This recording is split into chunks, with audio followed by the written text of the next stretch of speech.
C'est pour nous l'occasion d'illustrer la relation spéciale qui existe entre la France et la Tunisie. Deux pays qui renvoient pour nous deux, à des liens affectifs particuliers, via nos familles, vous, votre mère, et moi, mon père. C'est la force du lien unique entre nos pays, qui nous est rappelé chaque jour par l'entrelacement de nos sociétés, qui chaque jour se parlent, échangent, inventent ensemble. Votre visite aujourd'hui, c'est aussi une visite de travail. Le président de la République, je vous l'ai dit, a une très grande ambition pour la relation avec la Tunisie. Et c'est à nous qu'il revient de mettre en œuvre les choses.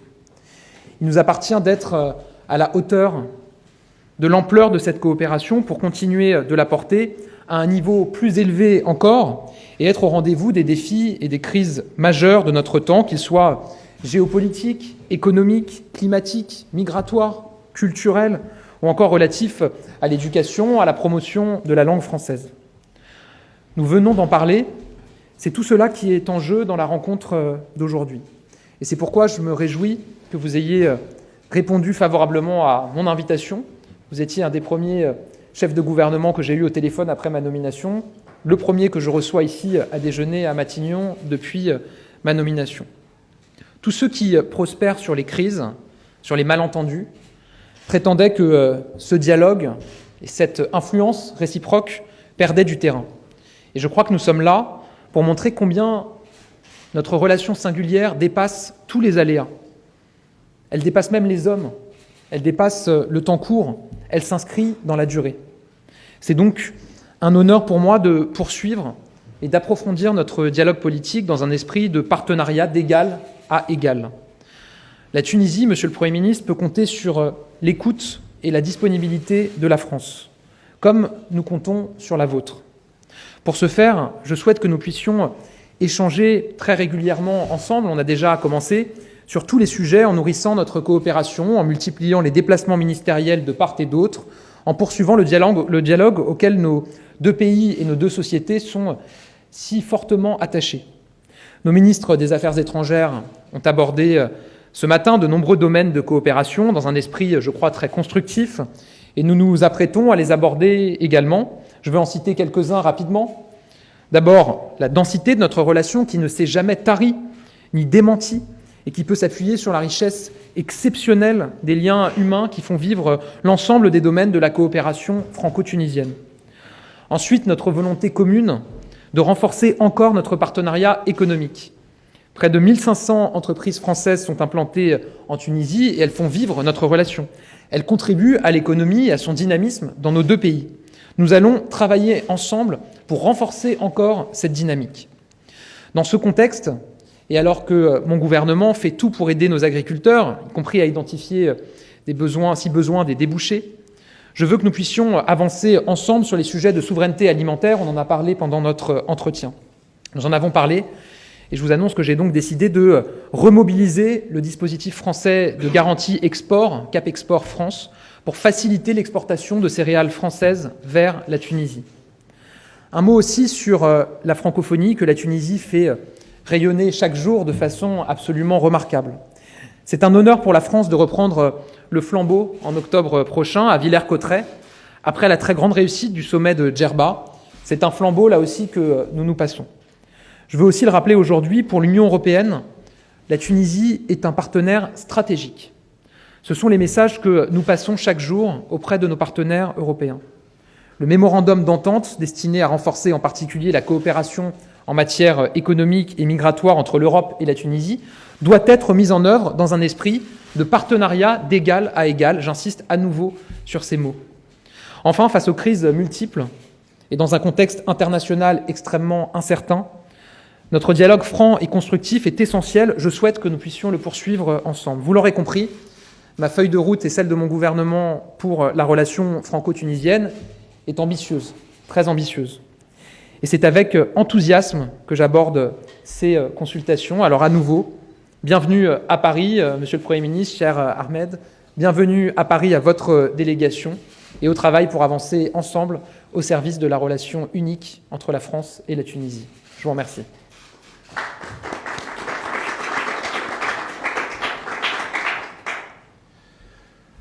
Merci beaucoup, cher ami. Mesdames et messieurs les ministres, mesdames, messieurs, il y avait longtemps que j'étais pas venu en fait à Paris. Lorsque j'y viens, lorsque j'y venais, c'était lorsque j'étais étudiant. C'était l'été. Donc, mon plaisir est grand. En fait, aujourd'hui, d'être ici, aux côtés de son Excellence, de ses ministres, des miens. On a beaucoup discuté.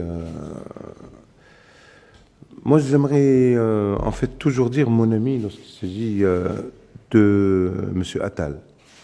Il y a des liens profonds qui nous unissent tous les deux et qui unissent la France à la Tunisie.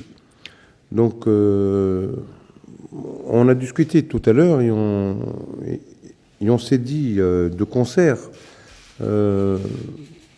qu'on forme une sorte de duo à même d'impulser les relations entre nos deux pays.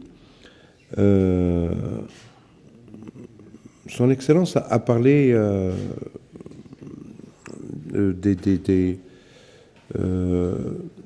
des bonnes relations qu'il y a entre la Tunisie et la France et des opportunités qu'il y a et qu'il y aurait au plan en fait économique. Moi, j'ajouterais sur tous les plans, au plan culturel, au plan de l'assistance mutuelle, parce qu'on a besoin de travailler ensemble. Je sais qu'il y a une sorte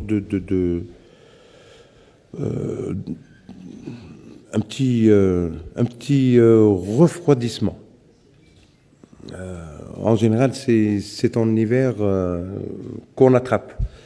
Donc là, j'ai comme l'impression que c'est le printemps. Ça me rappelle Brel avec sa chanson. Au printemps.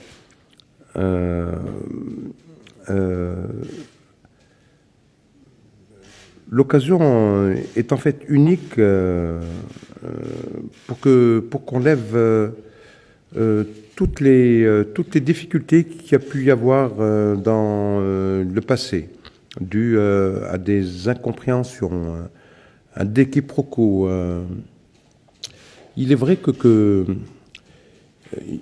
que certaines parties malfaisantes ont peut-être joué un rôle là-dedans, à colporter des contre-vérités. On a parlé d'une émission qui doit passer dans 2 jours, qui ne vient pas par hasard, c'est du moins mon avis. C'est pour essayer d'enrayer la machine qui s'est bien remise en marche entre la France et la Tunisie, afin que l'on s'imagine qu'il y aurait eu un acte inamical de la part de nos amis français, ce qui n'est absolument pas le cas. La France n'a rien à voir avec ça. J'ajouterais, moi, que ce serait des partis à qui ça ne fait pas plaisir que nos relations se renforcent et qui veulent, comme je l'ai dit, en fait, enrayer la machine.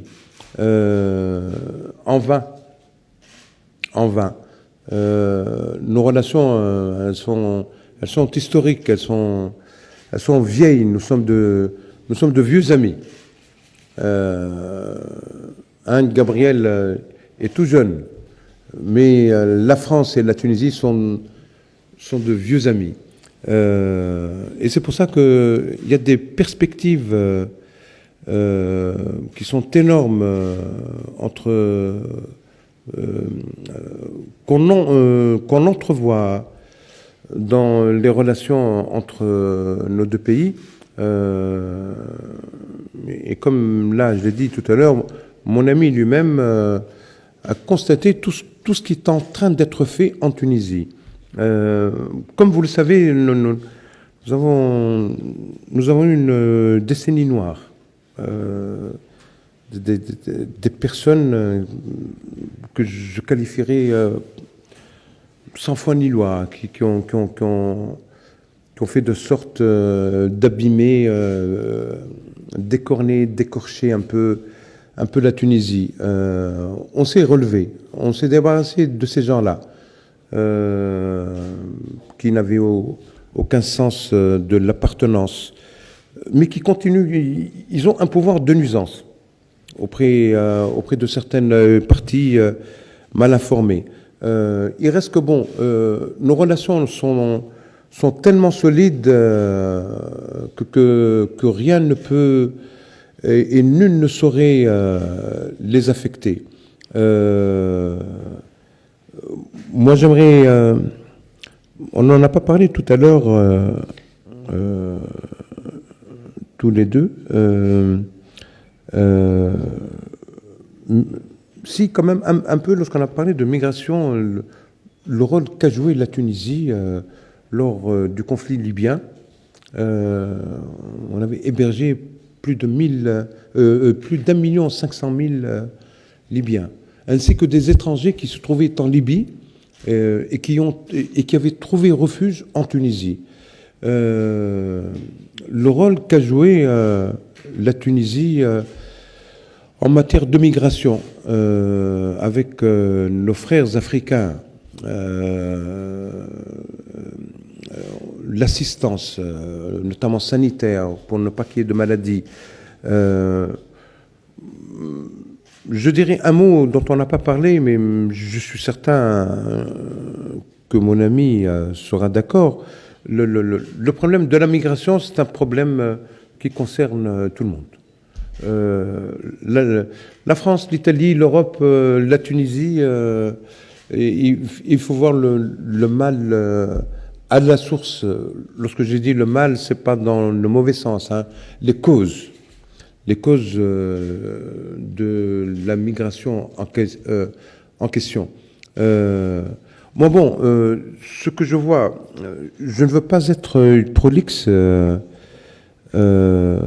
C'est pas dans mes habitudes, et en plus là je me perds dans mes papiers parce qu'en général je prends des notes. J'aime pas lire, moi, j'aime plutôt m'adresser, donc là c'est des notes, hein. Moi ce que je vois, c'est que à la lumière de ce que fait la Tunisie en fait depuis quelques mois, qui travaille sur tous les plans, on ne laisse rien de côté, l'investissement, l'économique, le social, même le sport, les infrastructures, tout avait été délaissé et on remet la machine en marche. C'est comme les bonnes relations qui ont toujours existé entre nos deux pays et qui connaissent, je crois, depuis quelques jours déjà, depuis qu'on s'est téléphoné, il y a quelques jours, un nouvel élan. Un nouvel élan, et je crois que c'est plus qu'un élan, c'est un envol. C'est un envol, et je vous assure, moi je le dis tout le temps, j'ai pas la langue de bois. Je parle par le cœur et par la tête. Je donne énormément d'importance à la personne humaine. Et là, je pense inévitablement à ce qu'ont dur les Palestiniens. J'ai une pensée profonde pour eux. Je crois que tous on partage la même idée. personne ne veut qu'il y ait des milliers d'enfants et de femmes qui meurent. Je sais que nos idées ne conversent pas sur tous les plans, mais on a les nôtres, la France a les siennes. Je reviens à cet élan, c'est un élan, c'est un envol, et je suis certain qu'à nous deux, que soit Gabriel ou moi-même, on fera de notre mieux et on sera côte à côte, que soit l'un devant l'autre, en chair et en os, ou par WhatsApp, comme on l'avait dit tout à l'heure. À tout moment, on sera aux côtés de la France et de la Tunisie pour que ces relations soient un modèle de relations dans le monde. Je vous remercie de votre écoute.